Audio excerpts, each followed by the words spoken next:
Chers étudiants, bonjour. Aujourd'hui, nous révisons le classicisme, qui est un mouvement littéraire du XVIIe siècle. Le XVIIe siècle est appelé siècle classique. Mais le classicisme ne s'impose qu'entre 1660 et 1680, c'est-à-dire à partir de la seconde moitié du XVIIe siècle.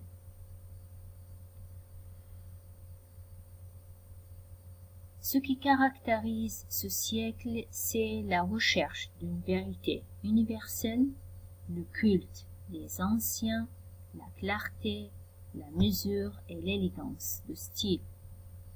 Et c'est Boileau qui a résumé en 1674 les principes de l'art classique. On passe maintenant aux caractéristiques du classicisme. Première caractéristique, c'est la recherche d'une vérité universelle. En effet, avant le classicisme, il y avait un autre mouvement au XVIIe siècle qui s'appelle le baroque. Alors que les baroques sont fascinés par le mouvement et la complexité du monde avec toutes ses contradictions, les classiques pensent que cette complexité n'est qu'apparente. Pourquoi? Parce que les classiques cherchent derrière les apparences une vérité unique et immuable, c'est-à-dire quelque chose qui est durable. Pour atteindre cette vérité, qu'est-ce qu'ils font les classiques? Ils s'appuient sur la raison, et c'est une notion fondamentale du classicisme, la raison, et essayent de dégager l'idée sous-entendue qui est commune à tous, la vérité universelle. Ensuite, les classiques mettent à l'honneur les anciens. Pourquoi les anciens? Parce que les anciens étaient animés par cette même recherche de l'universel, c'est-à-dire d'une vérité universelle. Qui sont les anciens? Ce sont les Grecs, exemple Euripide et Aristote, et les Romains comme Horace, Plaute et Sénèque. Enfin, se concentrant sur l'essentiel, qu'est-ce qu'il étudie la littérature classique?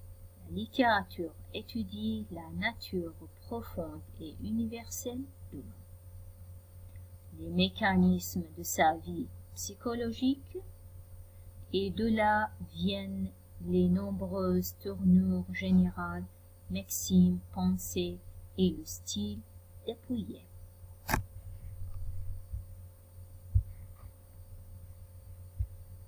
Passons maintenant au 12e caractéristique du classicisme qui est le pessimisme.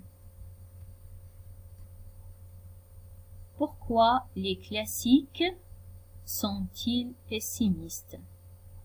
C'est d'abord parce que c'est la fin de la grandeur héroïque de la noblesse et la montée du jansénisme qui explique le pessimisme des auteurs classiques. Quant à l'homme est déchiré par ses contradictions. Quelles sont ces contradictions? Il cherche la communication avec ses semblables, mais reste prisonnier de son amour propre ou de ses passions. Où se trouve le problème? Le problème n'est pas seulement psychologique, mais c'est l'homme qui est marqué par la fatalité et ne possède pas de libre choix. C'est-à-dire, c'est le destin qui gère l'homme et l'homme, il ne peut pas choisir sa vie. Troisième caractéristique, plaire et instruire. Alors, une chose importante et fondamentale pour les classiques, c'est l'homme doit être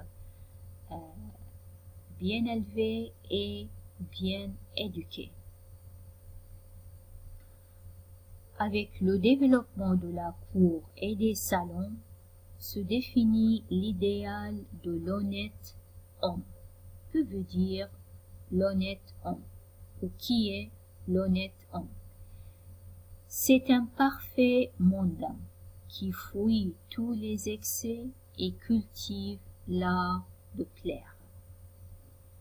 De même, la littérature doit procurer l'agrément dans sa forme, c'est-à-dire elle doit être agréable et attractive, variée pour éviter la lassitude, et dans son style sobre mais élégant et imagé. Conformément au principe d'Aristote, qui est un des anciens, il faut aussi instruire, c'est-à-dire se cultiver. Or, pour instruire, il faut être vrai. C'est pourquoi, évitant le badinage et le pédantisme, c'est-à-dire tout ce qui évoque le rire, le sourire, la moquerie, l'écrivain se penche sur la nature humaine et fait réfléchir le lecteur sur ses comportements. Quatrième et dernière caractéristique de classicisme, les règles et les querelles. On a dit en fait, le classicisme c'est le siècle de l'ordre. Et par amour de l'ordre, le XVIIe siècle se définit des règles. C'est-à-dire, si on aime l'ordre, on doit mettre des règles. Quelles sont ces règles? 1. Il établit la liste officielle des mots français dans le premier dictionnaire paru en 1694. 2.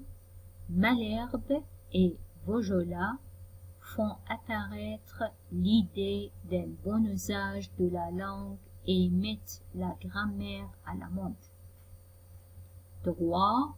En littérature, les règles classiques établies d'après les anciens définissent les grands principes de l'écriture. Et c'est Boileau qui a résumé les principes de l'art classique. La critique littéraire officielle juge donc la valeur d'une œuvre d'après son respect des règles. Et tout écart des règles, c'est-à-dire les œuvres qui ne respectent pas les règles, donnent naissance à de véritables querelles, c'est-à-dire conflits ou luttes. Et les célèbres querelles du XVIIe siècle sont 1. La querelle du Cid, 1636, et la querelle des anciens et des modernes en 1600 ou de 1676 jusqu'à 1714. Alors, ça c'est en fait le classicisme, le mouvement avec ses caractéristiques. Je vous remercie. Au revoir. À bientôt.